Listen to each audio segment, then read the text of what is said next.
Hey guys, this is Sean with Integrity Ranch. It's a beautiful day here in the middle of May. This last week we've been just coming out of a drought. We finally starting to get some rain. It's really making a difference on this grass. I mean, this pasture here is nothing special. That's actually what I wanted to talk a little bit about today. Just probably more to keep people encouraged, you know, when you're going about regenerative ranching and ranching in a whole, ranching, farming. When you want to make money doing it, you really have to be an out-of-the-box thinker. So I wanted to talk about that a little bit while I was at this farm, because this farm is kind of one of those deals that doesn't really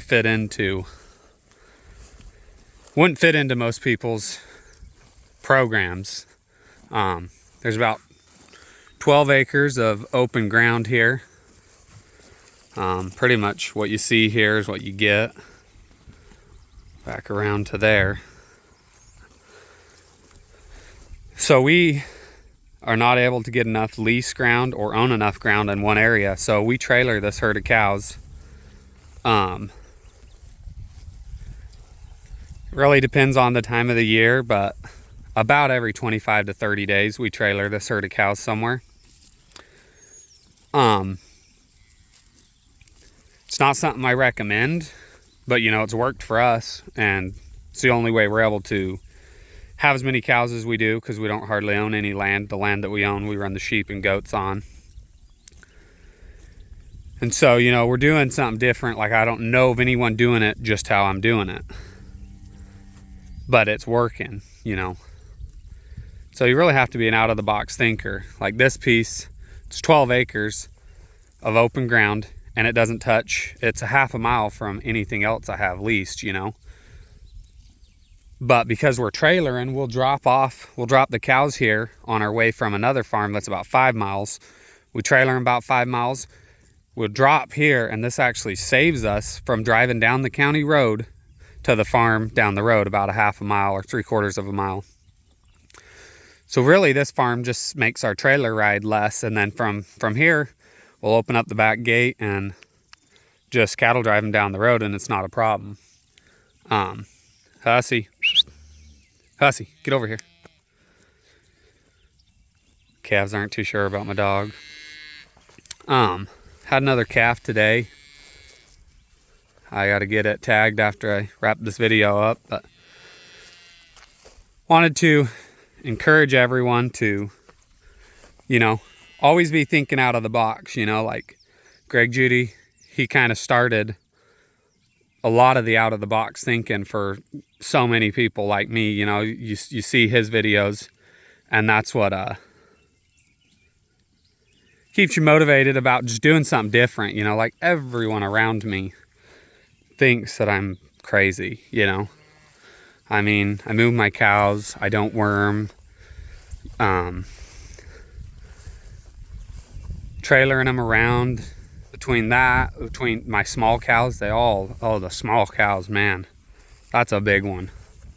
Honestly, probably the small cows is more something that freaks them out more than anything else. The Corrientes, you know, I started with a lot of Corrientes and then started breeding up into South Poles. And man, that people just can't believe that. They think you're crazy. Just completely nuts to do that, you know. But you get a cow like her, she's not gonna weigh more than 700 pounds, if, you know, I mean, that's on the heavy side.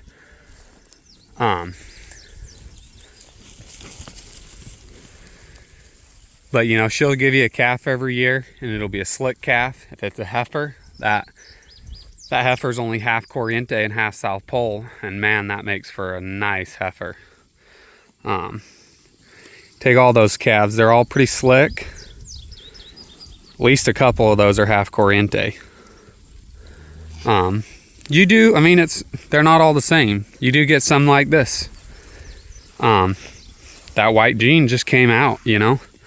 If it was a steer, I wouldn't sell it. I'd eat it. It'd be hamburger. I ain't gonna be able to taste the white. But this is her mom. This little colored up thing's a heifer, and so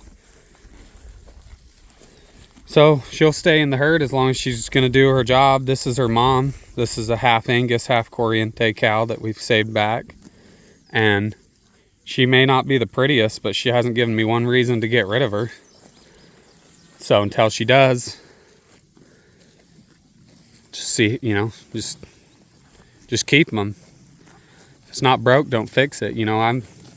All these cows are either calved or gonna calve, and so you don't have anything to cull. I don't have anything to get rid of until something gives me a reason. I've culled through, got rid of anything wild, and it's the only way it's been able to work with trailering around, going down county roads. You have to have cows that'll follow you around and aren't scared of you, aren't worried about going in a kraal. We can take these cows in a kraal that they barely fit in because none of them are worried about a kraal. They don't see a kraal and run, So stay after it, stick to the guns, get rid of those wild cows. It'll change you can change your operation when you start getting rid of all the wild stuff, all the stuff that needs wormed, the big 1,500-pound cows. All the old guys around, most of them are pretty conventional, running big Angus stuff, and they have a lot of good advice, and you should take what's good, but don't get hung up on what they're doing, because most of them weren't able to make ranching full time until they retired. They retired from their town job at 60, and then they were able to make ranching. It makes them a little money. It's a bonus at the end of the year. But they didn't, most of them didn't figure out how to make this work, when they were younger. And so they have some good advice, take it. But you got to stay thinking outside the box. Get your cow size down and get grazing. You got to graze, feed some hay in the winter. Look at some of your hay cost as fertilizer, because we don't fertilize anything. And so, I figure $10 to $15 a bale, it goes into fertilizer. And so, when you're paying $65 a bale, really I'm only paying $50 a bale, because I figure about $15 is just fertilizer value. But yeah, just thought I'd shoot a little video here. Just got the cows moved.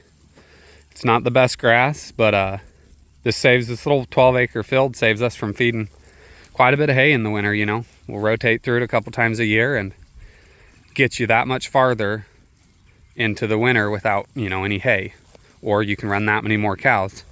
And it wouldn't work for everyone, but the way we've changed our operation, we can trail down a county road, we can get in a kraal, we can load up.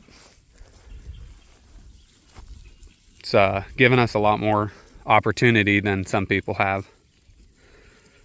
And I really like this little white-faced bull over there. I haven't tagged him yet because I didn't have my tag box when he was born. And man, I haven't been able to catch him since. So he's pretty easy to know that I haven't tagged, though, because he's got that big old white face that just sticks out. But go ahead and sign off here. Hope you guys liked the video. Hit that subscribe button, and see you guys on the next video.